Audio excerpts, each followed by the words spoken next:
تم نے ان کا جذبہ دیکھا، تم نے انہیں سونے سے خریدنا چاہا، انہوں نے انکار کر دیا، تم نے ان کو اعلیٰ منصب دینا چاہا، انہوں نے انکار کر دیا، اب تم ان کو موت سے ڈراتے ہو، یہ موت بھی قبول، یہ موت سے بھی نہیں ڈرتے، یہ فاقہ کش موت سے ڈرتا نہیں کبھی، یہ فاقہ کش موت سے ڈرتا نہیں کبھی، روح محمدی ان کے جسم سے نکال لو۔ بادشاہ سے جب وہ وزیر کہتا ہے کہ یہ کسی طرح سے بھی نہیں ڈریں گے، بلکہ اگر ان کو تمہیں اپنے لشکر میں شامل کرنا ہے تو ان کے اندر جو ان کی روح محمدی ہے اس روح محمدی کو نکالنا ہوگا، جس کی وجہ سے کہ ہمارے لشکر میں شامل ہو سکتے ہیں۔ تو بادشاہ کہتا ہے ٹھیک ہے، یہ کام میں تمہارے سپرد کرتا ہوں، یہ کام تمہیں انجام دینا ہے۔ اب وہ وزیر اس لڑکے کو اپنے گھر لے جاتا ہے، پھر رات گزارنے کے لیے کہتا ہے کہ آج سے تم اس والے کمرے میں رہو گے۔ جب وہ شخص اس کمرے میں چلا جاتا ہے، اب وہ لڑکا اپنے رب کی عبادت و ریاضت میں مشغول ہو جاتا ہے، رب کی نماز پڑھنے لگتا ہے۔ جب نماز کے لیے کھڑا ہوتا ہے، رات کا پہلا پہر گزرتا ہے کہ اس کے گھر میں، اس کے کمرے میں ایک لڑکی جو اس وزیر کی سب سے چھوٹی تھی اور وہ اتنی حسین و جمیل تھی کہ اس کی ایک جھلک دیکھنے کے لیے شہزادے لائن بنائے کھڑے رہتے ہیں۔ بادشاہ اس سے ایک ملاقات کے لیے اپنی بادشاہت قربان کرنے کو تیار تھے، لیکن وہ لڑکی اس سلطنت کی سب سے زیادہ حسین و جمیل خوبصورت لڑکی تھی۔ جب وہ لڑکی اس نوجوان کے کمرے میں آتی ہے، جب وہ کمرے میں آئی تو جب اس نے دیکھا کہ یہ نوجوان اپنے رب کی عبادت کر رہا ہے، وہ لڑکی وہیں بیٹھ جاتی ہے، حتیٰ کہ اس لڑکی کو صبح کا وقت آ جاتا ہے۔ وہ لڑکی دن کے اجالے میں اس کمرے سے نکلتی ہے، اس کا باپ پوچھتا ہے کہ پتا کیا رہا؟ تو وہ لڑکی کہتی ہے آج وہ اپنے رب کی عبادت کرتا رہا، کوئی بات نہ ہو سکی۔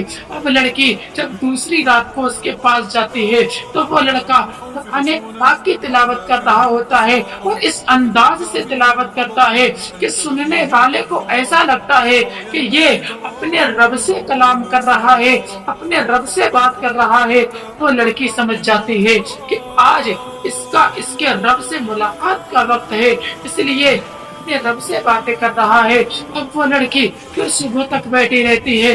جب تیسرا دن آتا ہے، وہ لڑکی دیکھتی ہے آج لڑکا نہ نماز پڑھ رہا ہے اور نہ ہی تو اپنے رب سے باتیں کر رہا ہے، بلکہ خاموش ہو کر اپنی دونوں آنکھوں کو نیچے کیا ہوا ہے اور پھر خاموش ہو کر بیٹھا ہوا ہے۔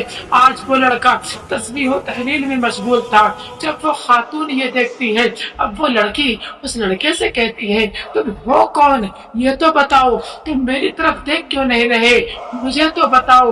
وہ لڑکا کہتا ہے میں مسلمان ہوں، میں تمہاری طرف نہیں دیکھ سکتا، اس کی اجازت میرا دین نہیں دیتا، خدا مجھ سے ناراض ہو جائے گا اور میں اپنے محبوب سے محبت کرتا ہوں۔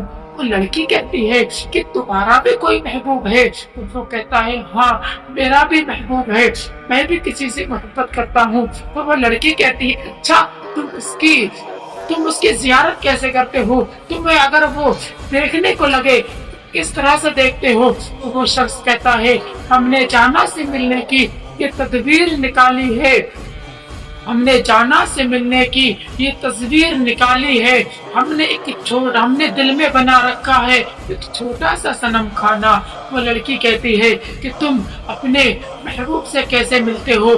وہ لڑکا کہتا ہے میں نے اپنے محبوب کی تصویر کو اپنے دل میں بنا کر رکھ لیا ہے، میں جب اپنے دل پر نظر ڈالتا ہوں مجھے اپنے محبوب کی تصویر نظر آ جاتی ہے۔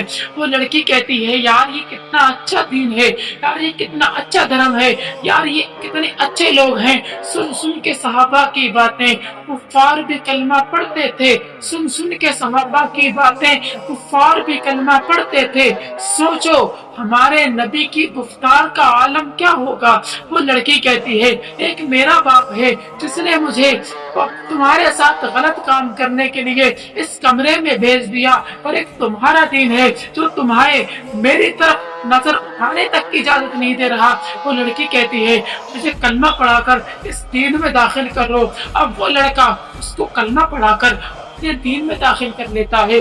وہ لڑکی کہتی ہے پریشان نہ ہونا، اب ہم اگلے دن کو یہاں سے نکل جائیں گے، میں باہر جاؤں گی، ساری تدبیر کر کے آ جاؤں گی۔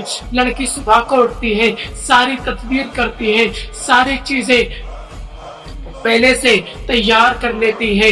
وہ لڑکی جو ہے جب وہ اپنی رات کو جب معمول کے مطابق اس کے کمرے میں پہنچتی ہے، لڑکی اس سے کہتی ہے چلو اب ہم ابھی سے نکلیں گے، ورنہ ہماری سلطنت کی سرحد بہت لمبی ہے، ہم سرحد کے پار نہ جا پائیں گے۔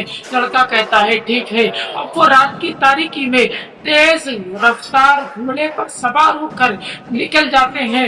جب صبح کا وقت قریب آتا ہے، جب صبح صادق کی فوائیں پھوٹتی ہیں، وہ لڑکا نماز فجر ادا کرنے کے لیے ایک کنویں کے پاس رکتا ہے، اور جب وضو بنانے کے لیے بیٹھتا ہے تو کیا دیکھتا ہے، پیچھے جس راستے سے آیا تھا اسی راستے پر غبار اڑتا ہوا نظر آ رہا ہے۔ وہ لڑکا کہتا ہے کہ اب ہمیں یہاں سے چھپنا ہوگا، کہیں ایسا نہ ہو یہ سپاہی تمہارے بادشاہ کے بھیجے ہوئے ہوں۔ وہ لڑکی کہتی ہے اچھا ہم دب جاتے ہیں، لیکن جب وہ لشکر اور قریب آیا، جب غبار چھٹی، جب ان کے چہرے صاف ہوئے تو وہ لڑکا دیکھ کر حیرت میں پڑ جاتا ہے کہ یار یہ میرا بھائی ہے۔ وہ اس سے گلے ملتا ہے اور کہتا ہے بھائی تمہارے ساتھ کیا بنا؟ وہ لڑکا کہتا ہے کچھ نہیں، اب تم اپنا نکاح کر کے یہاں سے روانہ ہو جاؤ۔ وہ خاتون کہتی ہے کہ تمہارے بھائی کو تو میرے بادشاہ نے کھولتے ہوئے تیل میں ڈال دیا تھا، یہ زندہ کیسے بچ گئے؟ تو وہ لڑکا کہتا ہے کہ رب نے ہم سے وعدہ کیا ہے کہ اگر تم میری خاطر اپنی جان قربان کرو گے، اگر تم میری راہ میں اپنی جان قربان کرو گے تو تم بظاہر تو مرو گے لیکن ایک دائمی زندگی پا جاؤ گے۔ یہی وجہ تھی کہ ہم تینوں بھائی آپس میں جھگڑ رہے تھے کہ پہلے میں تیل میں کودوں گا۔ وہ لڑکی کہتی ہے یار کتنا اچھا مذہب ہے، یہ کہہ کر وہ لڑکی اس کے ساتھ چلی جاتی ہے۔ حضرات اس واقعے سے ہمیں پتہ چلتا ہے کہ ہمیں ہمیشہ اپنے دین پر عمل کرنا چاہیے، ہمیشہ اپنے نفس کو قابو میں رکھنا چاہیے، جس کے ذریعے ہم نہ جانے کتنی مصیبتوں سے بچ جائیں گے۔ حضرات اگر یہ ویڈیو آپ کو اچھی لگی ہو تو اپنے دوستوں تک شیئر کریں۔ السلام علیکم ورحمۃ اللہ تعالی وبرکاتہ۔